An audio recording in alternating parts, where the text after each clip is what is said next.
Computador. Então, boa noite para todos aqui. Dia 21 de maio de 2025, trabalhando Fundamentos da Psicanálise, volume 4, Laboratório do Analista. Estamos aqui na página 112, O Silêncio do Analista, dentro do capítulo chamado Lacan, RSI e a Interpretação, né? Então, hoje vamos matar esse capítulo aqui sobre interpretação. Espero que vocês estejam colocando em prática, quem atende, né? Porque são questões bem práticas que ele coloca, é muito fácil de você ler como ele põe aqui e levar para a parte prática. E hoje tem um conteúdo bem interessante tem algo de técnico, assim, de pensar a teoria, mas é menos do que semana no outro encontro, ah, por conta. Ah, não, mas tem um ponto aqui anterior que ele comenta também, importante. Eu vou falar aqui rapidinho. Essa parte é mais técnica mesmo. Mas a outra parte que eu falei que é mais fazer reflexões para a prática clínica é a questão do silêncio, né? Acabei pulando aqui. Então, na verdade, eu preciso fazer alguns comentários em cima do que ele fala aqui na 109, porque é um assunto muito legal, muito importante de enxergar. Para falar sobre as questões da angústia, inibição e sintoma. Vou com vocês aqui em tempo real, depois eu entro no silêncio do analista. Por quê? No último encontro eu estava falando sobre o lugar do ISR ao RSI, não é isso? Que a coisa se constrói. Ah, é verdade, tem coisas antes aqui, mas isso eu falei. Tá. Que é na página 108, né? Foi onde eu encerrei aqui comentando o que significa afirmar que o vetor original é RSI, real, simbólico e imaginário. Veremos que a ciência e a arte se conjugam aqui de modo inextricável. O fundamento do real, o fundamento do real é que a morte não possa ser pensada. O real é sem lei, sem nenhum sentido, e por isso o sentido é o outro do real. Ou seja, o imaginário é o outro do real, né? Como salientado aqui, durante o período da vida em que o filhote do homem é infância, ou seja, ele não fala ainda antes da linguagem, antes de falar, melhor dizendo, está o real primitivo não simbolizado.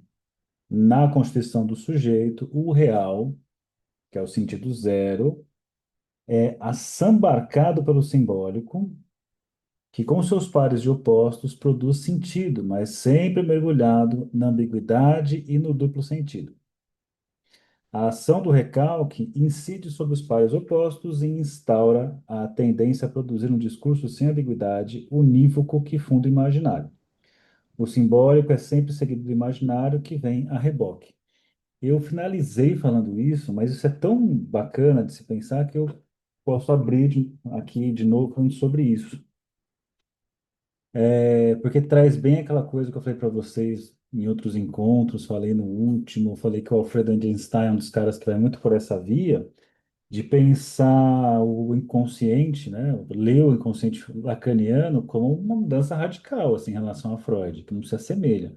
Se você pegar o texto do Lacan, a posição do inconsciente, você já vê ali que de fato não é igual ao inconsciente freudiano, né? Então, você tem autores, se eu não me engano, o Christian fala isso, né, o Dunker, que o Freud é muito mais um sintoma do Lacan do que exatamente o Lacan tenta ser uma continuidade, porque ele está ali torcendo várias coisas que ele pega do Freud, que não tá, né? E é muito claro, você vê muito lacaniano que se diz freudiano, mas quando você vai escutar o Freud desse lacaniano, é um Lacan, não é o Freud, não tá ali no Freud, né? Então, nesse sentido aqui, para pensar até a ideia do inconsciente, não pensar como aquela coisa profunda, se fosse o iceberg, e pensar mais no modelo da banda de Moebius, que é uma continuidade, né? Torcida. Quando você pega essa ideia aqui, ó, o sujeito, na constituição do sujeito, o real, que é o zero sentido, é assambacado pelo simbólico, né? O famoso banho de linguagem. E aí coloca os seus pares de opostos que começam a produzir sentido, não é isso? Só que produz o sentido, só que você pega ali o significante e ele tem um duplo sentido intrínseco a ele. Então fica incontrolável aquilo, né? Então essa é a dificuldade de usar a linguagem, que vai te deixar mais em dúvida ainda, porque ela pode significar mais de uma coisa. Até porque o discurso vem do outro e você usa sem conseguir isolar ali o sentido que você quer dar. E aí, nessa leitura que ele propõe aqui, aí depois vem o imaginário como forma de dar, como ele coloca aqui, ele estabiliza, né? Ele tira o duplo sentido, ele traz o sentido unívoco para o duplo sentido, que é o simbólico. Então, por isso que é interessante pensar no RSI nesse sentido. É real inicialmente porque é o indizível, o bebê que nasce é um pedaço de carne, né? Um monte de vísceras, carne, pele, osso. E aí os pais olham para aquilo e vê que tem um bebê ali, é a cara do avô, é a cara da mãe, é a cara do pai, sei lá eu. Dão um nome para essa criança, esse nome é carregado de uma história, ou seja, o simbólico vai sendo colocado ali. Essa criança, aos poucos, ela começa a adquirir a fazer a aquisição da linguagem, aí começa a pegar uma palavra, né, uma holófrase, e ela nomeia tudo que é essa holófrase, e aquela palavrinha significa tudo. Então, provavelmente quem tem filho aqui lembra que o filho tinha uma palavra que significava todas as coisas, né? Daí, tudo era aquele nome ali. E aí que depois começa, que ele fala, o primeiro binário, que a criança começa a fazer a diferenciação, né, a partir do significante. E quando começa a usar o significante, tem esse problema, que ele fica produzindo múltiplos sentidos. Aí seria o simbólico do RSI. E aí depois vem a estabilização imaginário, que seria então a estabilização num sentido unívoco, é a tentativa de estabilização no sentido unívoco. É interessante que se você for pensar a constituição do sujeito pela via da linguagem, você vai por aí, RSI. Mas às vezes você vai fazer pela via, né, pensando em estádio do espelho, não seria o RSI, seria RIS, faria mais sentido. Então, dependendo por qual caminho você vai configurar ali, pensar o sujeito, vai aparecer de alguma forma. Mas, classicamente, tem até seminário do Lacan com esse nome, é RSI, porque tem o real, depois o simbólico, depois o imaginário, né? Então, imaginar essa tentativa de trazer essa estabilidade, né? Estabilização, melhor dizendo, dos sentidos. Então, por isso que ele fala aqui, ó, a ação do recalque incide sobre os pares opostos e instaura a tendência a produzir um discurso sem ambiguidade, unívoco que funda o imaginário. Então, olha que ideia interessante, ó, puramente dentro da linguagem. Eu tenho lá o duplo sentido, né, mas pensar nisso, né? Você começa a usar a palavra, tem o duplo sentido, o que que o recalque faz? Ele simplesmente tira um dos sentidos e fica um sentido unívoco, só isso aqui. O outro está recalcado. Então, essa hora eu tenho essa estabilização do significante, porque o outro sentido do significante está recalcado, ou os outros sentidos estão recalcados, fica um sentido unívoco, é imaginário.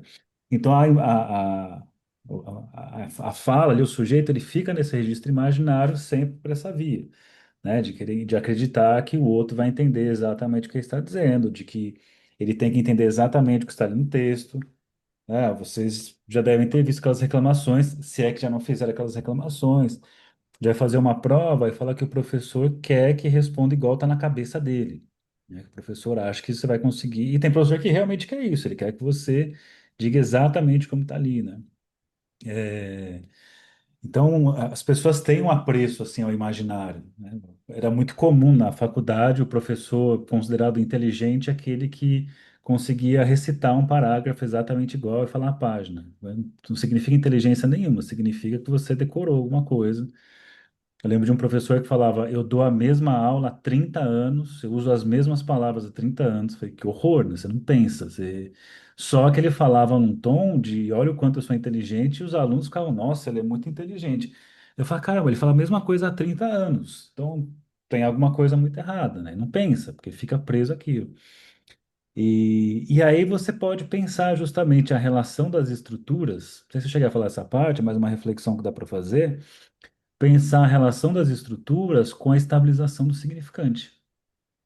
né? Se a gente for pensar assim, você tem uma falha no simbólico, quando pensa na psicose, e que tem ali uma fixação muito grande no imaginário, porque se quebra esse imaginário, a pessoa entra naquele automatismo, naquele deslizamento sem fim de significante, faz uma referência a outro significante, que não produz significação, fica só vindo um monte de significante, mas não estanca. Então, se a gente for pensar bem ao pé da letra aqui, né? Que um significante, ele pode ter várias significações, ele pode produzir vários sentidos. Se eu pensar na psicose, eu tenho que estabilizar num sentido. Por isso que é muito comum você ter ali o paciente psicótico que parece muito neurótico obsessivo. Você fala, nossa, é uma neurose obsessiva? Às vezes você acha que é uma neurose obsessiva por um tempo, e aí você vê que na verdade é uma psicose não desencadeada, né? Ou vice-versa, já achei que era um caso de uma paranoia ali, mas era uma pessoa bem obsessiva. Mas, independentemente disso, é interessante como o sujeito ele vai lidar com o duplo sentido, com a quebra desse sentido unívoco. Então, por isso que na clínica eu uso muito isso como recurso até para pensar as estruturas clínicas. Às vezes você fazer um jogo de significante, sublinhar um significante, repetir, né, fazer uma jogada ali, mostra muito como a pessoa se depara quando você faz esse jogo. Tem aquele que não vai de forma alguma aceitar isso, vai entrar nisso, e poderia, por exemplo, criar uma instabilidade gigantesca. Tem um caso de uma pessoa que eu atendi que ele fala assim, né? Uma vez eu perguntei sobre o livro favorito e ele fala, meu livro favorito é o dicionário porque ali tem o significado da palavra. Ele falou, se eu começo a ler um livro, eu começo a ser engolido pelo livro. Então, assim, era um cara, era uma psicose estabilizada, ele tinha muito bem essa noção. E ele fala, são muitos sentidos, eu não aguento isso. Quando vem muito sentido, eu começo a ficar sufocado e realmente ele entrava umas espirais, assim, perigosas. E aí você tem, pensando na, na neurose, por exemplo, o sujeito não quer saber do outro sentido. É isso, a gente não quer saber do outro sentido. Só que às vezes o outro sentido escapa. Né? O outro sentido que você não queria que aparecesse, apareceu, e aí o neurótico fica encabulado algumas vezes, porque apareceu um sentido que ele não queria dar. Então, por isso que você pega aquela pessoa que sabe jogar com a palavra, né, que sabe provocar o duplo sentido, ele pode constranger um neurótico, porque como ele não quer saber do que está recalcado, ele não quer saber dos outros sentidos, eu não quero ter esses tropeços, não quero que você aponte isso, que você revele isso, né? E esses duplos sentidos, quando aparece, vai criando os maus entendidos, que é o que é a neurose, né? O sujeito falando com o outro entendendo errado o que o sujeito falou, aí brigam, se afastam, porque um falou um negócio achando que está sendo muito claro e supondo que o outro está entendendo tal coisa, o outro está lá achando que entendeu exatamente o que o outro falou e que falou também, e aí vão fazendo essas confusões e mais confusões. Por quê? Porque adoraria que tivesse a estabilidade do significante. Só que por mais que eu emita alguma coisa com essa estabilidade do significante, o outro não recebe no mesma significação. Então já tem um probleminha aí. Esse que é o problema, por exemplo, que eu vejo quando a gente fala daquela comunicação não violenta, que a ideia é interessante, mas seria a possibilidade de estabilização no imaginário, né? A gente pode pensar, imaginar em muitas situações essa estabilização, né? Quando a gente pega o DSM, Manual Diagnóstico Estatístico, ou quando você fala do que é uma personalidade, o Lacan não tem exatamente uma personalidade, porque é uma coisa processual. Mas para falar de um tipo de personalidade, eu tenho que fazer esse estanque aí, segurar isso numa perspectiva imaginária. E aí, pensando nas estruturas, se a gente fosse pensar na perversão aqui, o que que faz o perverso?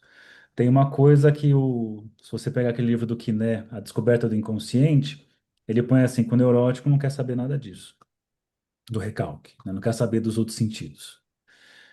Agora, o perverso é aquele que ele sabe, ele coloca assim, eu sei, mas mesmo assim. Que seria assim, eu sei que está recalcado, né? Eu sei que essa outra coisa, mas mesmo assim eu finjo que não sei, mas eu sei do que se trata. E aí a gente pode pensar que enquanto na neurose essa confusão significante gera ali o mal entendido, na perversão seria o mal intencionado. É nesse sentido de que assim, eu sei o que isso é, eu sei o que isso significa, eu uso esse jogo com você para você entrar nesse engano e depois eu falo, olha, mas o tempo todo você sabia disso.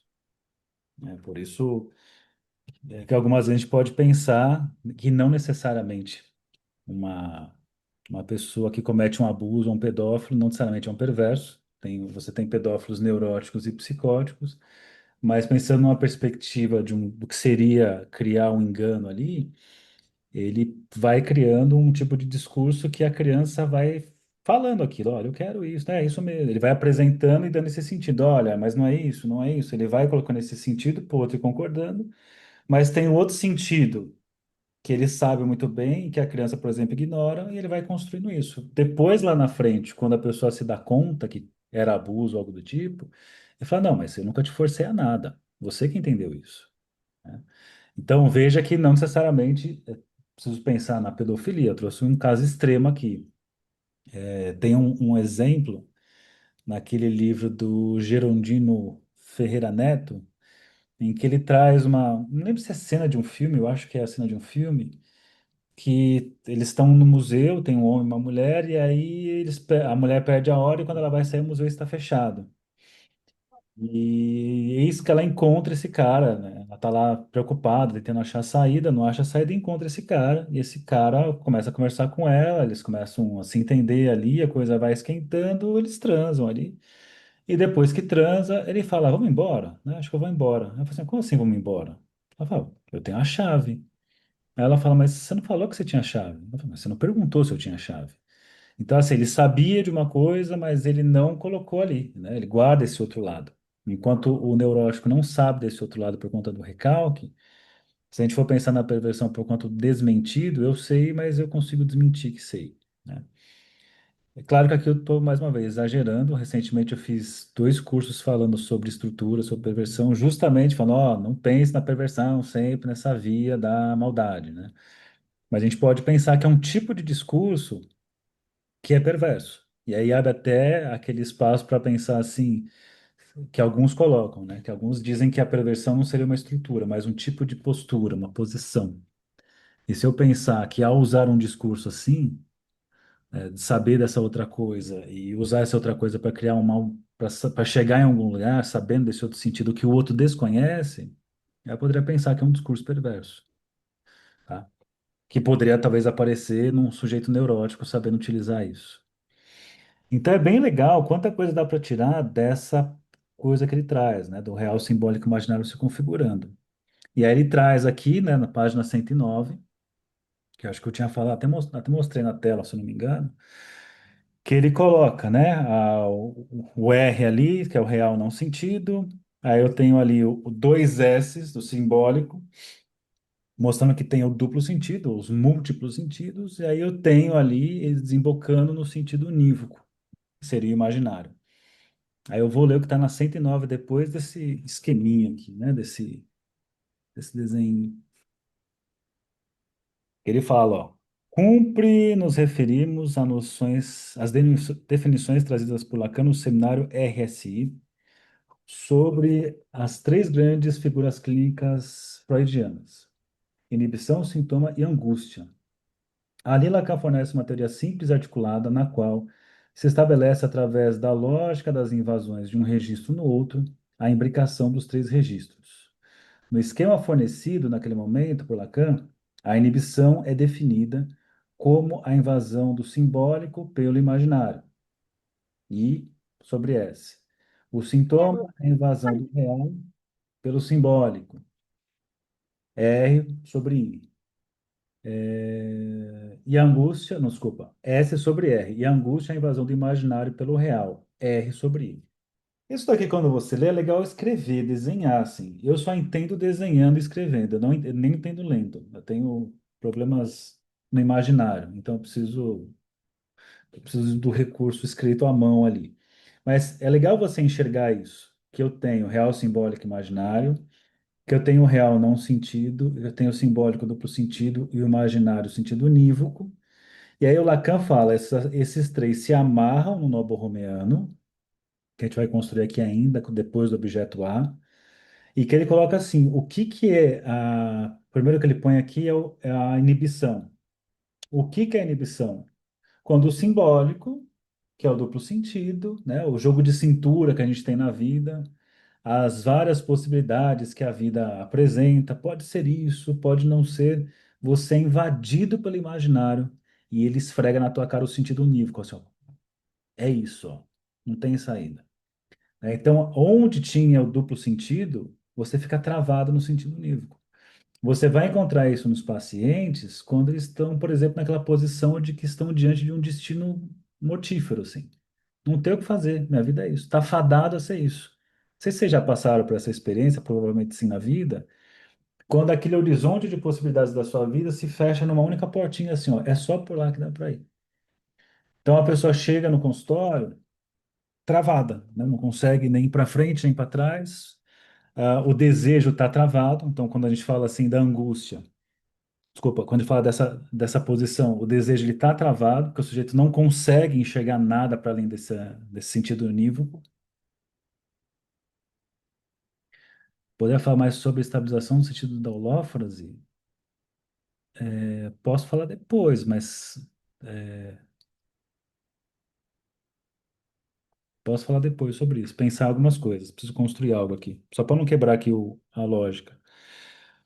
Então, aqui, acho que é legal enxergar isso na clínica, quando às vezes o paciente não está conseguindo associar, não está conseguindo livre associar, que ele está travado, e está travado porque só tem um único sentido, né? Então, ele está nessa inibição, essa coisa que não vai nem para frente nem para trás.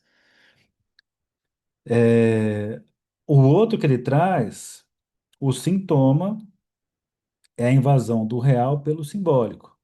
Se a gente for pensar, né, eu tenho o real e o simbólico recobre o real. É a própria nomeação do nosso sofrimento. Se a gente for pensar que o real é o corpo inicialmente, né, tem aquele sofrimento no real sem nome, o simbólico é a tentativa de nomear esse real. Então, o sintoma nada mais é o quê? Que uma nomeação do real, né? Então, o sintoma ele vai aparecer quando o simbólico recobre o real. E a angústia é quando tem essa invasão do imaginário pelo real. Se você imaginar, pensar no imaginário como o espelho, né, como a imagem perfeita, como o sentido absoluto, é quando alguma coisa quebra isso, né, aquela fissura no espelho. Então você tem aí, sei lá, a pessoa tem uma certeza na vida absoluta e aí se depara com alguma coisa que escapa ao sentido, que desfaz isso e fica angustiada com isso. Então é interessante que essas três coisas estão o tempo todo tá na base, que se a gente for olhar o desenho embaixo, ó, repare que é o nobo-romeano, RSI, e que eles estão articulados.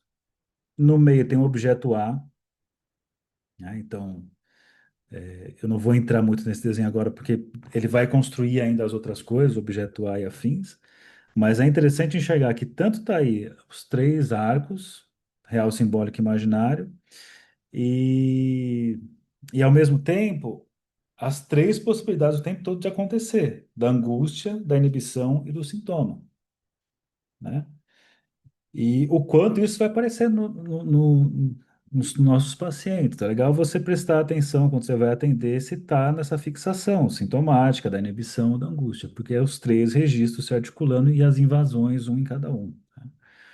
Sem contar também aquilo que o Lacan fala, quando ele diz assim: você tem real, simbólico e imaginário, quando um falta, o que que eu tenho? Que também é um raciocínio legal, assim, de você incluir.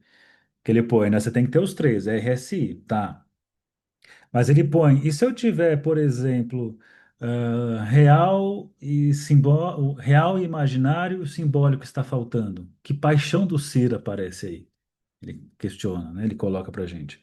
Ele fala, se eu tenho só real e imaginário, ou seja, ou é o não sentido ou sentido único, eu estou no registro do ódio, né? Porque ou é igual a mim, ou eu te odeio por ser diferente. Não tem possibilidade, não tem o fair play, não tem os duplos sentidos, não tem nada que seja diferente disso. A gente cai nesse radicalismo que a gente vive hoje no mundo, que ou você é igual a mim, e aí, né, se você é igual a mim, eu te amo, ou você é diferente de mim, eu te odeio, eu te destruo. Então fica nesse registro do ódio, do extremista, né, do extremista. Se eu pensar em RSI e deixar simbólico e imaginário, e aí eu tiro o real, aí eu caio no registro do quê? Do amor, paixão. Aquela paixão quando tudo faz sentido, com tudo que você faz. Nossa, olha só como a vida é sagrada, como a luz é linda, né? Olha, beber água é tão gostoso, assim, olha que coisa simples, é só água, né? A pessoa tá amando, a pessoa que tá amando, apaixonada, ela fica naquela coisa que ela acha sentido em tudo, que ela vê tudo bonito, que tudo é maravilhoso. Ela vai para sessões para dizer, olha, encontrei a pessoa incrível, não tem defeito, perfeita. Só que se ela sente que o analista vai apontar, né, os furos, ou seja, vai trazer o real, não é raro da pessoa dar o famoso tempo na análise. Não vou dar um tempo, porque sei, acho que a análise é muito reducionista, né? Ah, eu vou viver um pouco a vida. Vai, você vai sair da análise para não ter que saber com o real e ficar se ludibriando, simbólico e imaginário. É uma delícia. Então, quando eu tenho o simbólico imaginário sem o real, estou na paixão, estou nesse registro do amor-paixão. E aí ele coloca, se eu tenho simbólico e real sem o imaginário, eu estou no registro da ignorância. Porque eu nunca fico estabilizado em nada. Sempre é sem sentido ou duplo sentido. Então sempre é, pode ser e nunca é nada. E fica aquele paciente que fica só ensaboando, ensaboando, ensaboando, ensaboando. Então, só algumas dicas, né? O Lacan não faz isso, mas a gente pode usar, né, até para ajudar a gente na clínica. Você consegue escutar, né? Se a pessoa está nesse registro, sei lá, está num registro extremista, né? Do extrema direita, extrema esquerda, e odeia um, odeia o outro. Você sabe ali que o que falta em termos de análise é que o simbólico possa operar para flexibilizar isso, né, para poder falar sobre isso. E não aquela coisa assim, peraí, eu sou petista. Pô, mas o cara ali, o Tarcísio fez um negócio legal. Não, eu vi um negócio legal. Pô, legal isso aqui de São Paulo aqui. Quem fez? O Tarcísio. Não, então eu odeio, cara. Então é um lixo. Sou o Tarcísio que fez, da direita eu não gosto. Ou eu sou de direita e gosto só das coisas da direita, aí vejo um negócio super legal, um projeto ali no governo, porra, gostei disso. Ah, foi o Boulos que fez. Não, então é um lixo, então é uma merda. Então só o fato de ser esse outro que eu odeio já não presta, né? Então eu jogo tudo fora ali, né? Nada se salva dali. E aí você vai encontrar essas pessoas no seu consultório. Você sabe que onde entra a coisa aí? Entra nessa intervenção de que o simbólico possa entrar em cena, para poder flexibilizar isso. Se eu pensar numa pessoa que está nesse registro amor-paixão aí, nessa coisa, tudo tem sentido, múltiplos sentidos, é colocar, né, a dimensãozinha ali do real para que a pessoa possa voltar para a Terra. Pô, mas a pessoa não pode estar apaixonada? Claro que pode, a delícia está apaixonada. Alguém está apaixonado aqui nesse momento? Eu acho que não, né? Você não está apaixonado? Gustavo está apaixonado. Tá. Caramba, que inveja, hein? Quem tá apaixonado, é ruim estar apaixonado? Não, mas assim, o problema é quando você fica apaixonado e Daqui esquece. a pouco passa. Então, daqui a pouco o real aparece, né? É aquela coisa do Julio Iglesias, coração apaixonado, só escuta a própria voz e ninguém mais. Não é da época de vocês, mas é uma música de um cantor chamado Julio Iglesias. Mas é isso, assim, tá? A pessoa entra, você vai atender pessoas que estão numa negação da vida, porque tá só vivendo o amor, a escuta, mas e todo o resto acontecendo? A pessoa ali se apaixonou, a mulher se apaixonou, esquece sei lá, dos filhos, esquece da vida, do trabalho, porque tá só vendo aquela paixão. Tem problema? Não tem problema, mas assim, deixa o real entrar aí para a coisa poder se restabilizar, não para você deixar de estar apaixonado, para poder entrar naquele amor, amor, né? Não amor, paixão, amor que suporta a dimensão da falta aí. E eu posso pensar nesse sujeito aí, esse analisante paciente que fica só ensaboando, e pode ser, e não é, e não sei bem, e nunca tem certeza de nada, pô. O imaginário tem que entrar em algum momento para dar uma estabilizada. Então, fala-se, alguns lacanianos falam da clínica do real, que você sempre joga por real, por real, por real. Não penso muito por essa via, porque eu enxergo que às vezes é necessário o imaginário para estabilizar, né? Certas pessoas que nunca se identificam com nada, fica só pode ser, sou um ser fluido, não sei o quê. Bom, quando você fala alguma coisa, você fala de uma posição. Então, ainda que você se ache o ser mais evanescente da face da Terra, que nunca se identifica com nada, assim que você abre a boca, você está identificado com algum lugar. E alguém já falou isso antes. Então, é assustador isso, né? Quando você abre a boca, você marca uma posição. E você não quer saber dessa posição. E aí, o analista, nessas horas, pode, inclusive, cortar, né? Cortar para a pessoa, entre aspas, assim, ir embora com aquela imagem para si. Então, só com isso aqui, ó, você pode tanto escutar na sua clínica a questão da paixão, da ignorância, do ódio, e você pode escutar se o sujeito está dentro dessa perspectiva da angústia, da inibição e do sintoma.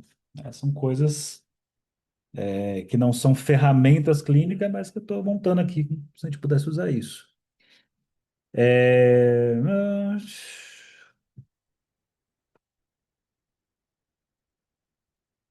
Aí ele coloca aqui, ó. O efeito dessas invasões evidencia que cada uma das grandes figuras clínicas freudianas manifesta precisamente uma inversão no sentido do vetor estrutura RSI. Pode-se dizer que o tratamento do sintoma da angústia e da inibição implica precisamente reverter o vetor patológico para o sentido original do vetor da estrutura RSI. Na interpretação do sintoma, definido por Lacan como a invasão do real do corpo pelo simbólico, essa reversão implica realizar o simbólico, isto é, introduzir o real no simbólico, não senso no duplo sentido, recuperar seu caráter ambíguo, do equívoco e do duplo sentido, e assim trazer o sintoma que se instala no real do corpo para a dimensão da fala, onde a ambiguidade reina. Então, ele está dizendo assim, ó, o sujeito chega lá com o seu sintoma, e apesar do sintoma ser da ordem dessa invasão do simbólico sobre o real, e o simbólico é o registro tem essa dimensão do duplo sentido, a gente não pode esquecer, como eu falei um pouquinho antes, que no simbólico, que é duplo sentido, um dos sentidos está recalcado. Então a pessoa chega com aquele sintoma, mas falando desse sintoma, mas por uma via de um sentido que vai para um lado só. E geralmente um lado assim, do que ele escutou do psiquiatra, do que ele escutou do Drauzio Valera falando. Não, Valera. Drauzio Valera, Drauzio Varela falando. E ele fica preso naquilo. E uma das coisas que a gente tem que descolar o sujeito é ele sair desse sentido que é só o sentido de um DSM ou às vezes pode ser de um psicanalista, ele pode ter visto o vídeo do Christian Dunn, que ele falou, nossa, é isso aqui. E aí ele nomeia esse real do corpo por esse significante, e ele usa o tempo todo, né? Ao invés de se analisar e deixar esse significante se associar com outras coisas, aparecer algo daí, ele fica recalcando outro aspecto. E a análise tem que devolver isso. Né? Então, assim, se eu tenho a invasão do simbólico sobre o real, eu preciso trazer a dimensão do real para que o simbólico possa voltar a funcionar como duplo sentido. Então, onde está as certezas do sujeito? Porque agora eu nomeei, eu sei que é isso aqui. Você vai lá e aponta um além disso, mas pode não ser isso. Você não precisa dizer pode não ser isso, mas ele pode até, nas suas implicações sobre, olha, meu sintoma é assim, tá vendo como é assim que funciona? Aí ele vai contando para você e na livre associação ele, ops, ele conta um negócio que não concorda com o que estava falando até então. Ah, então assim, opa, foi uma exceção isso ou será que o que você está falando não se sustenta? Então, quando ele se depara com isso, né, então, sei lá, eu vejo muito assim pessoas que chegam com uma. Recentemente apareceu alguns casos assim de pessoas falando sobre uma depressão e tem uma explicação muito clara da depressão, porque assistiu o vídeo, se treina, a pessoa se treina, né? Ela traz lá um discurso. E quando ela vai contar o porquê que ela é depressiva por conta dos discursos que ela leu e aprendeu e viu lá os fulanos falando, ela conta, mas conta uma parte que assim, mas escuta, mas essa parte não está aí, né, amor? Então, mas isso que você está falando não tem a ver com o que você trouxe até agora. O que você falou agora não tem a ver com o que você estava falando até agora. Você traz um corte, eles traz alguma coisa que faz uma fissura. Você traz um não sentido. Mas o que foi isso que você falou? Às vezes pode aparecer bem exageradamente num ato falho, num lapso, alguma coisa assim, né, mais gritante, mas pode ser até uma grande contradição que a pessoa traz, você fala dessa grande contradição, Aí tem que lembrar da aula anterior, que eu falei daquele lugar do saber e da verdade. Lembra?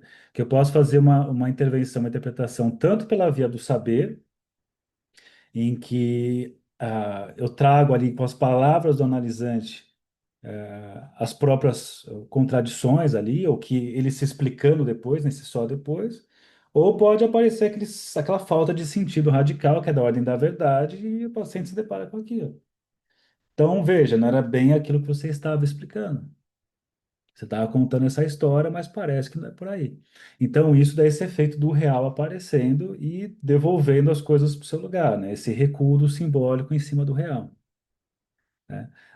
Mas, assim, é importante pensar que na análise, o sujeito falando é o simbólico ainda, mas não dessa forma que ele já trouxe com o sentido unívoco, né? O sentido unívoco porque algo está recalcado.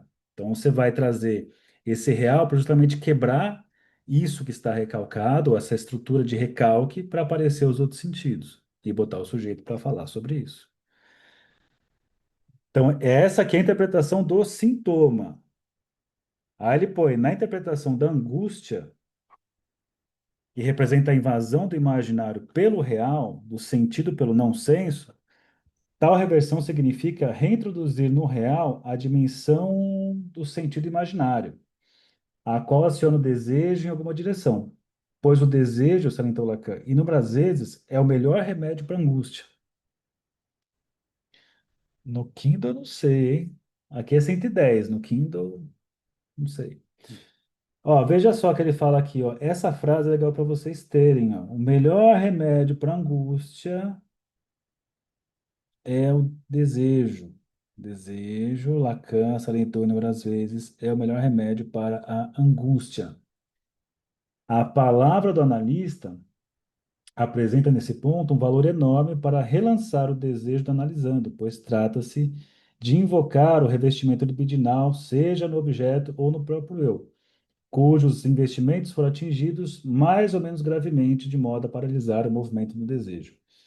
É interessante aqui pensar, quando a pessoa chega no seu consultório travado aí sofrendo com a questão da angústia, em que ele põe aí a angústia seria a invasão do real no imaginário. E, e o sujeito, vamos imaginar essa imagem total aí, esse uno que tinha, alguma coisa faz uma fissura. Ah, alguma coisa faz uma fissura nessa imagem. E é interessante quando faz uma fissura nessa imagem, o sujeito ele se suspende também, né? Tem uma passagem que é muito legal, que está no seminário 10 chamado Angústia, em que o Lacan ele fala sobre a relação da angústia com a posição diante do outro de não saber o que você é no desejo do outro. Isso é muito legal de pensar. Porque o que que seria o imaginário? Eu sei o que eu desejo. A gente pode pensar em estádio do espelho. Eu sou aquela imagem que os meus pais querem, que o outro quer. É isso, deu certo. É o outro me olhando, brilhando os olhos, assim, bem no estilo Corrute, eu sou aquilo que eu desejo. Então, eu estou nesse lugar do imaginário. Agora, quando esse outro deixa de me olhar, olha para fora, pensando até no Édipo, na lógica do Édipo, se olha para fora, alguma coisa mudou na imagem. Porque se o outro ficava aqui me contemplando, e agora ele deixa de me contemplar e olha para fora, caramba, tem alguma coisa fora, mas se tem alguma coisa fora, significa que algo falta em mim, pelo menos essa é a lógica que a gente pensa. Eu até já trouxe, acho que essa pergunta aqui para vocês, eu sempre faço, que é para ajudar a pensar. O que que é pior, quando você leva um pé na bunda de alguém? Se a pessoa te trocou por outra ou simplesmente deixou de gostar de você? O que que é pior? Geralmente a gente fala, é pior que se me trocar. Não é. Se te troca, você pode se comparar, você pode olhar quem é a vadia, quem que é sei lá, o broxa que você foi trocado, né? Você pode olhar e xingar essa pessoa. E como isso vai para o YouTube, certeza que vai ter gente reclamando que eu falei vadia e broxa. Certeza. Mas tudo bem, né? Esse é o preço de Torcer para dar errado, né? Torcer para que dê muito errado, assim. A gente fala, não, torce para sua felicidade. Não, torce para que dê tudo errado, você venha rastejando aqui, implorar para voltar. Eu falo, não. É, de verdade, a gente pensa isso. Mas a gente não pode falar isso. É, mas não, na verdade, o que é pior é quando alguém termina com você, fala, olha, eu não sei, eu não gosto mais de você. Não te amo mais, não tenho mais interesse por você. Mas como assim? Não, você tem alguém, você fica encafifado. Não, você tem alguém, não é possível. Não, não tem ninguém. Não, você tem que ter alguém. Eu falei, não, eu fico sozinho o resto da minha vida, mas não fico com você. Já pensou? Seria pior escutar isso. E aí, mesmo que a pessoa termine com você falando isso, e aí você fica acompanhando a vida dela, assim, um ano, não tem ninguém, 2 anos, 6 anos depois, começa a namorar. Certeza que era por causa desse cara, certeza que ele já estava lá de graça, certeza absoluta. Porque é mais fácil quando tem uma outra pessoa. Para você odiar, para você não só odiar, para você se comparar. Você fica assim, ele é mais alto que eu, mais baixo, mais forte, mais fraco, tem tatuagem, tá? Se você tem esse parâmetro, você de alguma forma sabe do desejo do outro. Quando a pessoa simplesmente perdeu o olhar, alguém já passou por isso, de sentir que a pessoa deixou de ter aquele olhar para você assim, falando, nossa, tem uma música da Ivete Sangalo que ela fala isso, não vejo mais o brilho dos seus olhos para mim, não sei se eu ainda posso te fazer feliz. Conhecem isso? Viu? Nesse momento que o outro perde esse olhar, vem uma grande interrogação e aquele espelho que até então refletia o que o outro queria, desejava, tem uma fissura. Nessa hora, você fica como? Sem referência. Quando você perde a referência, você entra nesse estado de angústia, né? O Lacan, para exemplificar, ele fala quando. Acho que quando eu ligo da pessoa não tem nada a ver contigo. Tem outra pessoa fazendo a pessoa sorrir, né? O que mais dói não é nem saber que tá com outra, é saber que tá rindo com outra pessoa. Como assim tá rindo com outra pessoa? Não é isso que dói, né? Eu era a tua alegria. E aí a ótima música do Chico lá, né? Olhos nos olhos, quero ver o que você faz, ao saber que sem você eu passo bem até demais. Isso é a pior coisa que tem. É, Se bem que palpite também é muito ruim. Quem já teve é tão ruim quanto. Mas voltando para cá, quando você perde essa referência, quem eu sou no desejo do outro, aí o Lacan até fala assim, ele usa como exemplo a louva-a-Deus fêmea, que ela mata o louva-a-Deus macho quando acaba a cópula. E aí ele põe assim, imagine você diante de uma louva-a-Deus fêmea gigante. E você ali coloca ali uma máscara para poder diante dela para se proteger e você não sabe qual máscara você colocou. Você colocou do quê? De um louva-a-Deus macho, de um predador que ela teria medo. Como você pôs, sem olhar qual era, porque você estava ali meio que desesperado, né, com medo, você pegou qualquer máscara e colocou, você vai depender da reação da louva-a-Deus fêmea para saber quem é você. Bom, se ela te matar, você sabe que você pegou a máscara do louva-a-Deus macho. Se ela fugir, talvez você tenha pegado uma máscara de um predador dela, né? Só que você não sabe, você põe e fica ali olhando e fica tentando, assim, ele até coloca, você fica tentando olhar no globo ocular da louva-a-Deus fêmea gigante na tua frente, que raio sou eu? Vocês nunca passaram por isso? Você tá com alguém e fala assim, o que essa pessoa tá vendo em mim, cara? Tendo que essa pessoa vê em mim. Pronto. Você tá nesse registro do que eu sou no desejo do outro. Só que muitas vezes você entra e fala assim, eu estou sendo esse ser que esse outro deseja. Tá, o imaginário está montado, tá bonitinho. Quando isso se perde, você perde essa referência, aí a angústia vai aparecer. Não sei o que eu sou no desejo do outro. E aí o sujeito trava. Por quê? Se a gente for pensar na lógica do desejo, o Lacan ele pega o desejo, não o desejo como Freud descreve, né? Ele pega o desejo numa outra levada, dentro da perspectiva do Hegel, relido pelo Kojève, do desejo humano como aquele que deseja desejos. O desejo deseja desejos, né? Desejo, desejo do outro. Essa é a regrinha que a gente coloca, né? Então, quando eu sou aquilo que o outro deseja, eu estou desejando ser o que o outro deseja. Pronto, é resolvido. Quando eu perco essa referência, eu não sei o que o outro deseja para poder desejar. Só que se a gente for pensar, o objetivo na vida, se pudesse alcançar, seria você poder desejar aquilo que você quer, sem precisar corresponder ao que supostamente o outro deseja. Isso seria o melhor dos mundos.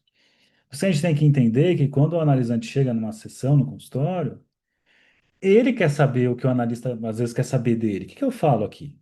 Ou seja, o que você deseja para que eu possa desejar o que você deseja. E desejando o que você deseja, eu sou aquilo que você deseja e eu estou nesse lugar seguro de eu sei o que eu estou fazendo aqui, o que eu tenho que falar para você e coisas do tipo. Mas acontece de você, às vezes, atender uma pessoa e ela e não dar esse suporte imaginário, e a pessoa fica assim: o que que você quer de mim? O que que eu falo aqui na análise? Porque enquanto você não sabe o que falar na análise, você fica nessa posição. Então é muito mais fácil quando você fala: olha, eu quero que você vá para casa hoje, quero que você pense em tais coisas e traga esse escrito. É muito melhor. Na época da faculdade, não sei se a Tamires, quando eu dei aula, ela chegou a pegar essa prova que eu dava.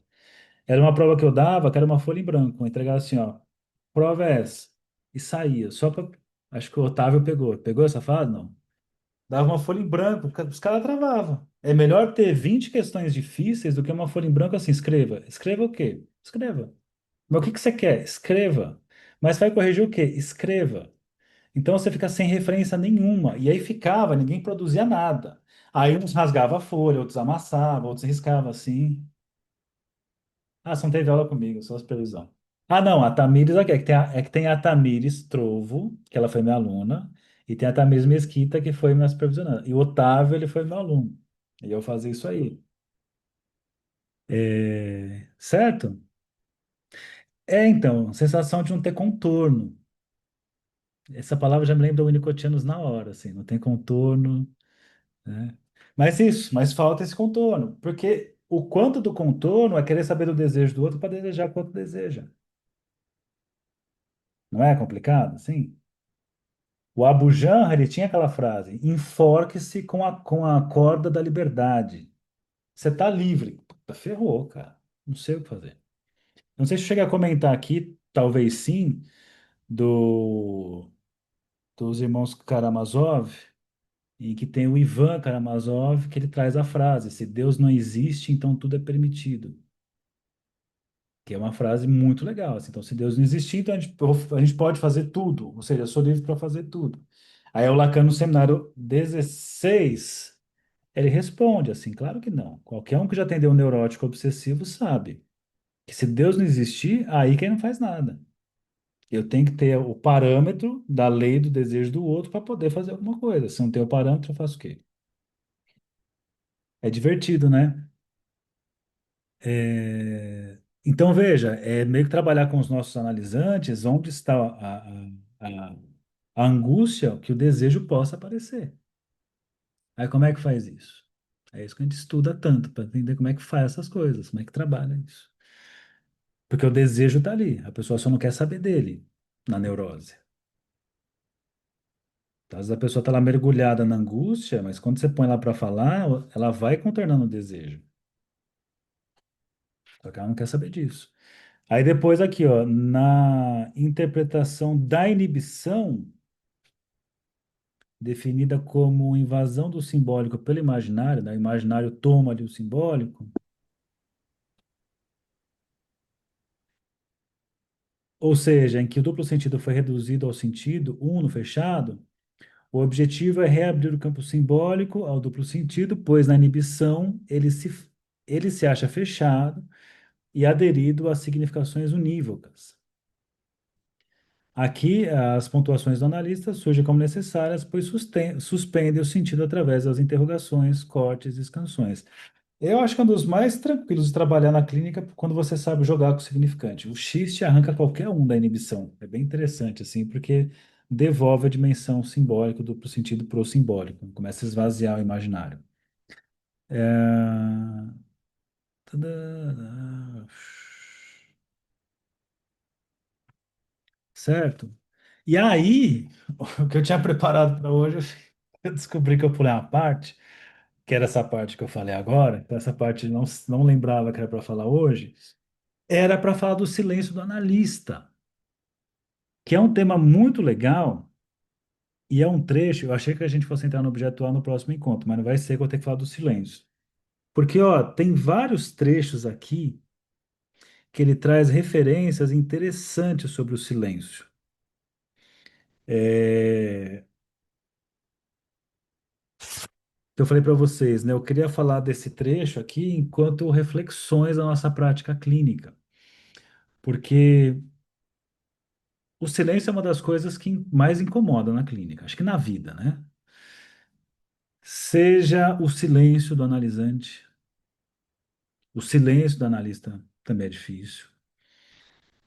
Por isso que eu não entendo assim, quem quer ser analista e não faz análise, não passa pela experiência de estar no silêncio ali. E vai sentir muita falta quando for atender alguém, porque você vai precisar sustentar o silêncio. Se você não suporta o silêncio na sua análise, ou não tem análise, dificilmente você vai conseguir sustentar o silêncio ao atender alguém. Eu acho interessante assim que falam muitas vezes o quanto o lacaniano ele é frio ou indiferente porque ele fica em silêncio. E a galera do contorno, né, Faber-Castell, sou eu que vou seguir você do primeiro rabisco até o beabá. Você fala de deixar o silêncio, aí já fala assim, mas o paciente não tem contorno. E muitas vezes, o tal do paciente não tem contorno é dificuldade do analista. Um monte de vezes. Um monte. Ele mesmo não aguenta ficar quieto e fala que o paciente não suportaria o silêncio. Nesses muitos anos atendendo, eu sempre trabalhei com silêncio, demorou para eu conseguir ficar à vontade no silêncio, como eu falei. Eu sempre fui professor de música, atentado, de adolescente. Então, era enchendo o saco dos moleques o tempo todo. Quando eu fui para a clínica, eu precisava me controlar para não ficar falando o tempo todo. Então, foi muito difícil, assim. Só que eu fazia análise e eu entendia o efeito que dava um analista em silêncio. Porque antes de ter um analista em silêncio, eu tive um analista palpiteiro. Falava a sessão inteira. E ficava fazendo competição fálica comigo, né? Eu lembro até hoje o dia que eu tava lá contando uma história, falei, consegui comprar finalmente uma guitarra Yamaha. Aí na outra semana ele chegou com uma moto Yamaha. Eu falei, olha lá embaixo que eu comprei. E, enfim, né? Você vai passando por essas coisas na análise. Nossa, não sei nem porque eu lembrei disso. Até deu branco aqui que eu tava falando. Mas, enfim, eu tava falando do silêncio do analista. O que eu tava falando mesmo? Do silêncio do analista e o quê?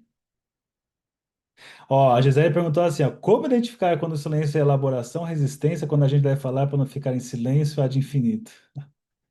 Olha essas perguntas que não tem resposta. Não sei também. Enfim, eu não lembro exatamente o que eu estava falando, mas eu falava do silêncio da própria análise, tá? Não, eu lembro que era da própria análise. Ah, sim, né? Que é uma coisa que você vai desenvolvendo aí com o tempo, essa capacidade de ficar em silêncio, deixar outro em silêncio. Ah, eu escutei. Já tiveram pacientes que se queixaram no começo. Ah, mas você não vai falar nada, você não fala nada. E eu falo para todo mundo: você vai atender desde as entrevistas iniciais, leve o silêncio. Porque eu acho injusto. Você faz a entrevista todo cheio de dentes para a pessoa, todo sorridente, empático, não sei o quê, e acha que depois, quando passa para o processo. Agora ficou quieto. Então, assim, então desde o começo, e eu escuto, assim, escutei semana passada, eu fiz 3 entrevistas semana passada, e uma das pessoas falou assim: você fica quieto assim? Eu falei, sim, eu quero te escutar. Ah, tá, é que é estranho. Aí falava. E você vai continuar quieto? Eu falei, quando for necessário, falo, mas continue falando. Então, tem uma coisa que é estranha, e tem uma coisa que ele traz nesse capítulo, que é muito, nesse trecho do capítulo, que é muito bacana, o quanto ele fala assim, o quanto às vezes ele traz o exemplo da música do John Cage, uma música chamada 4:33, que é uma música que é um silêncio. Não sei se você já viu essa música, essa dá para tocar. Quem quiser tocar piano, pega John Cage 4:33 e toca, porque você senta na frente do piano e fecha o piano. por 4 minutos e 33 segundos. Você fica ali. E ele faz isso querendo, ele queria despertar nas pessoas esse contato com o seu silêncio profundo. Só que quando você faz isso, ninguém fica quieto. É desconfortável quando você bota o silêncio.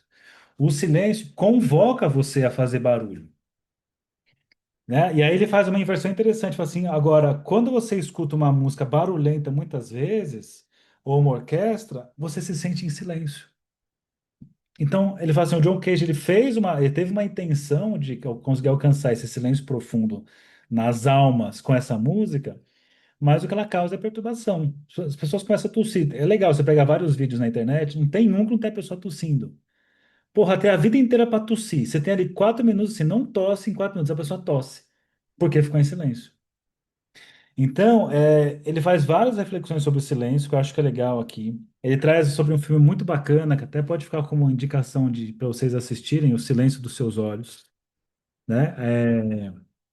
Ele fala aqui de uma vingança que o sujeito faz, prendendo o outro e deixando ele em silêncio por muito, muito tempo, assim. E aí o cara começa a implorar para ele falar, fala comigo, pelo amor de Deus.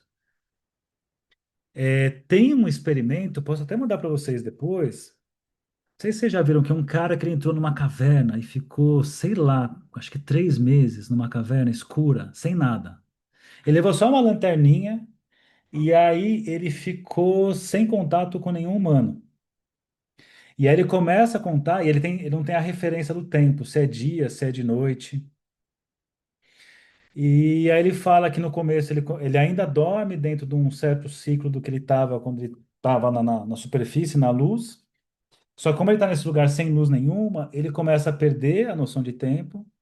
Aí ele começa a criar um outro tipo de ciclo de sono, que ele fica acordado, acho que 48 horas, aí dorme não sei quantas horas, ele acorda. E aí ele fala que a parte mais desesperadora é que, como ele não tem ninguém para falar, ele começa a esquecer as palavras. Quando ele começa a esquecer as palavras, ele começa a ficar persecutório. Ele começa a se sentir ameaçado, começa a se sentir que alguma coisa vai pegar ele, assim, destruir, porque a palavra mantém a gente estruturado. Não sei se vocês já ouviram falar desse experimento.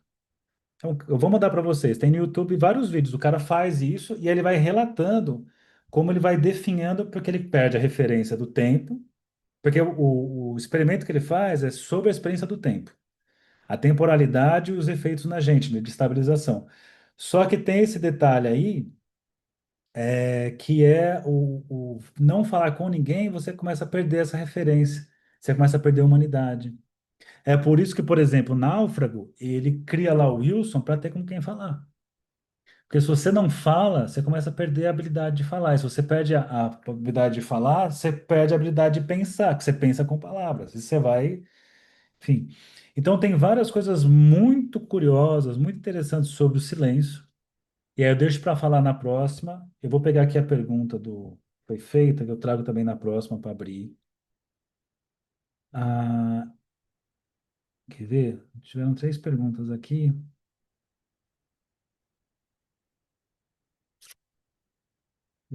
Essa dá para responder. A pergunta da Gisele é difícil responder, Gisele. Assim, quando é de elaboração, quando é de resistência, quando é. Mas a regra, assim, espera o outro falar primeiro, né? Fique em silêncio, que é difícil. O Otávio contou aqui, ó, quando começou a fazer análise com uma colega minha aí, que ele sentiu o que é o silêncio de fato. Então, no filme Náufrago, o Wilson, né? O Wilson é a bola que ele fala para poder manter a humanidade. Senão você começa. Não sei se alguém mora sozinho aí, às vezes você fica sozinho muito tempo. Galera, tem essas pessoas que eu conheço que ficaram sozinhas e que às vezes ficam uns 4 dias sem falar com os outros e fica retardado, assim, começa a entrar umas aspirações em casa. Então você tem que sair, vai comprar um pão, senão você começa a ficar. é, Então, aqui, no contexto em que a demanda do paciente que procura atendimento tem dificuldade na elaboração do conteúdo, fica esperando esse contorno. Então, Matheus, aí, tem que ter cuidado aqui, ó. A gente pode falar mais disso na próxima, porque a gente está aqui dentro de uma perspectiva lacaniana e que essa questão da demanda, ela precisa ser questionada, porque demanda é diferente de desejo. Demanda é um pedido e não necessariamente a pessoa ela pede algo que ela quer. Ela pede uma coisa, mas ela não quer aquela coisa. E é que aqui não dá para desenvolver muito, mas quem está no grupo de terça-feira lá, que é o grupo de estudos e supervisão, a Tamires estava ontem, por exemplo, a Tamires Mesquita. Apareceu um caso lá, que é um caso. Quem tiver dúvida, põe no grupo, é mais fácil, tá? Ao invés de pôr aqui, põe lá no Telegram, que daí eu respondo a partir dali. Eu acho muito melhor do que colocar aqui. Ontem, no grupo de estudos, teve um caso que era isso, essa demanda de contorno, uma pessoa aparentemente muito frágil, uma pessoa que, enfim, é engolida pelo outro. Só que daí todo o trabalho da supervisão ontem foi mostrar, ó, cuidado, que você não está escutando o desejo, você está escutando a demanda, você está entrando no jogo imaginário, e isso é ruim para você e para a pessoa. E aí todo o trabalho foi limpar. Lembra? Eu falei assim, ó, foi a primeira aula. A primeira aula a gente esquece. A primeira aula, a via do pôr e a via do tirar, que o Freud coloca. E a via do tirar, você tem que tirar o excesso. Então, essas demandas, por exemplo, de elaboração de conteúdo, essas coisas, ele está numa análise para conseguir justamente poder fazer isso. Então, não preciso ser eu a colocar a elaboração para ele. O silêncio pode ser uma forma de encorajar o analisante a se arriscar a falar e também uma confiança da minha parte que tem condições de falar. Que é uma coisa que a gente fala, por exemplo, na postura básica do clínico lacaniano, que é sempre supor sujeito, sempre tem um sujeito do outro lado. Mesmo quando você pega uma criança, que você vai atender uma criança, você não vai atender assim, ai, que bonitinha, nossa, uma criança, não tem maldade. Vai atender assim para você ver. Criança sei que não tem maldade. Não é por aí. Você tem que confiar na potência da criança. A coisa que eu mais gosto do como Lacan traz é essa crença na potência do outro. Então, claro, se a pessoa está lá, se a pessoa está em silêncio e ela está se definhando no silêncio, como naquele filme da Nise da Silveira, que o cara fica numa crise de ciúme, ele começa, "Eu não vou ficar indiferente àquilo, né? Eu não sou desumano. Já falei, já teve casos que eu atendi que a pessoa ficava em silêncio boa parte, e eu falava em vários momentos. Só que não é, não são todos os casos assim. Tem muitas demandas que vêm por aí, mas que não se trata disso. E pode ser uma fase da análise também. Só tem que tomar cuidado, e esse é o ponto, de não ser algo de resistência da parte nossa, assim. De você falar assim, ah, mas esse paciente aqui, esse precisa. Esse aqui realmente precisa que eu fale, porque não estou duvidando que ele precisa. Mas antes eu vou perguntar para você, se eu sou seu supervisor, eu faço isso. Por que que ele precisa? Me conta. Aí quando você me conta, aí eu saco se é algo que realmente tem a ver com o que o analisante precisa ali naquele momento, ou se tem a ver com uma dificuldade sua. E normalmente em supervisão, a gente saca, é a dificuldade do próprio analista, entende? Deixa eu ver. Ou no paciente de 6 anos que eu atendia, você me dá uma supervisão, o menino disse que estava ali porque eu precisava dele para me formar. O moleque falou isso para ela, bem feito, bem feito. Toda pura. Isso, peste. É, Nada direitinho. é muito bom, é muito bom. Tem um livro da Ana Laura Pacheco, eu não lembro o nome exato, é A Fantasia da Infância. Quer ver? Ana Laura Pacheco, Fantasia de Infância. Livro. O livro dela, o nome é Da Fantasia da Infância ao Infantil na Fantasia. E é interessante assim, porque ela traz o quanto para nós, você vai atender uma criança, o quanto você mais projeta a sua infância no outro. E como você tem toda aquela coisa de ser um ser inocente que não desejava, você só foi causado pelo outro, você olha para a criança que você atende supondo isso. Só que isso não está só na criança, você olha para o adulto e faz a mesma coisa. Então, muito da suposição do falta contorno, falta não sei o que lá, quanto disso não fala de você?